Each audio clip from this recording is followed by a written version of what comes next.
I'm going to do a quick taste of 6 different Paw Paw cultivars here. This one's Wabash, one of Neil Peterson's. It has a pretty firm texture, but very light flavors as well. It almost tastes like a little bit of melon in there. It's on the light side for me. This is NC1. The texture is not as firm.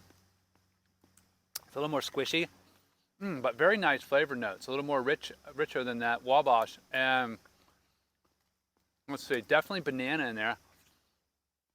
Not bad, not bad. Okay, prolific. Nice, very creamy, smooth texture. The flavor is not super strong. It's subtle. Little bit of a not perfect aftertaste there. Little bit of funk. XL1. Oi. It's okay. Come here. Ooh.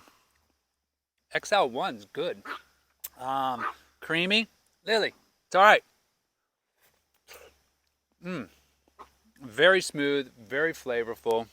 A little bit of mango, melon, pineapple. More complexities of flavors in this one. Very smooth, soft, creamy flesh. I think that's the best out of these so far. Taytwo. This is Taylor 2. Very light flesh. Wow, it has a different note right off the bat. The aroma went right up into my nose from this one. The taste is very heady. Creamy, light, but with, I don't know, almost like a little bit of a funk. Maybe that's a little bit of the wild in it. Okay, sunflower. This sunflower was picked a little early. Usually they're darker, more saffron colored and a little richer. Very good flavor, moderately firm. So I don't think this is a great example of the sunflower.